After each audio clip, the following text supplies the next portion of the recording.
महोदय, मैं नए शिक्षा मंत्री महोदय जी का स्वागत करते हुए शिक्षा मंत्रालय की ओर से इस सदन में पेश की गई मांगों का समर्थन करना चाहता हूं। मैं सरकार का ध्यान इस बात की ओर आकर्षित करना चाहता हूं। विचारणीय विषय है कि हम लोग अभी तक भी शिक्षा की कोई एक राष्ट्रीय नीति निर्धारित करने में असफल रहे हैं। अक्सर ऐसा कहा जाता है कि शिक्षा केंद्रीय सरकार का विषय नहीं है, यह राज्य सरकार का विषय है। यह ठीक है कि शिक्षा राज्य का विषय है, लेकिन संविधान की दूसरी धाराओं के अनुसार शिक्षा के बारे में केंद्र की भी जिम्मेदारी होती है।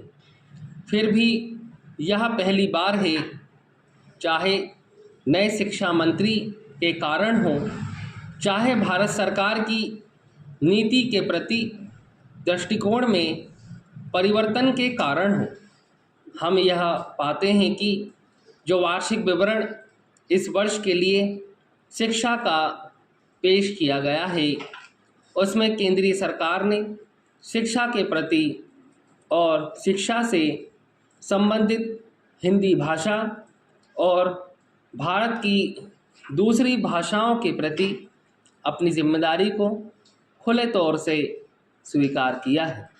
इसलिए सरकार की नीति में, दृष्टिकोण में जो परिवर्तन हुआ है, उसका मैं दिल से स्वागत करता हूं और उसके लिए शिक्षा मंत्री जी को धन्यवाद देना चाहता हूं।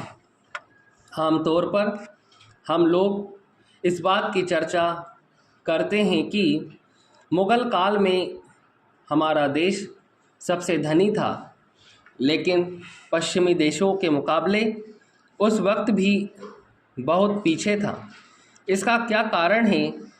इसका मुख्य कारण यह है कि उस समय के शासक देश को मजबूत बनाने की कोशिश करते रहते हैं। फिर भी पश्चिमी देशों की तरह उन्होंने शिक्षा के संबंध में एक राष्ट्रीय नीति नहीं अपनाई थी। पश्चिमी देशों ने काफ़ी पहले विज्ञान को अपनाया, लेकिन हम इस 21वीं सदी में अपनी शिक्षा नीति को बदल भी नहीं सके हैं। आज भी जब वित्त मंत्री जी अपना भाषण पेश करते हैं तो उसमें शिक्षा के लिए ज़्यादा पैसे की व्यवस्था करना वे ज़रूरी नहीं समझते। मैं सरकार के ध्यान में यह बात लाना चाहता हूं कि बड़े दुख की बात है कि कई राज्य सरकारें बीते कुछ वर्षों में शिक्षा पर अपने बजट का जो प्रतिशत खर्च करती आई है, उसमें उन्होंने कटौती की है। ऐसी हालत में संविधान में सरकार पर शिक्षा के लिए और लोगों को शिक्षित करने की जो जिम्मेदारी सौंपी है, उसको सरकार कैसे पूरा कर सकेगी, यह बात मेरी समझ में नहीं आती।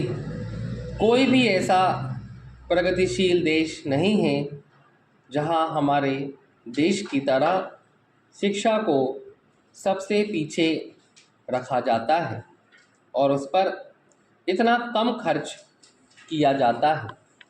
सभापति महोदय, यदि आप आज्ञा दें तो मैं विभिन्न प्रदेश सरकारों ने आज तक शिक्षा पर जो खर्च किया है, उसके आंकड़े इस सदन के समक्ष रखना चाहता हूं। मैं केवल एक निवेदन और करना चाहता हूं कि मुझे अपनी बात कहने के लिए थोड़ा समय और दिया जाए, जिससे शिक्षा जैसे महत्वपूर्ण मद पर बजट की राशि में आवश्यकतानुसार प्रावधान कर राज्यों को आवंटित कर शिक्षा का स्तर सुधारा जा सके।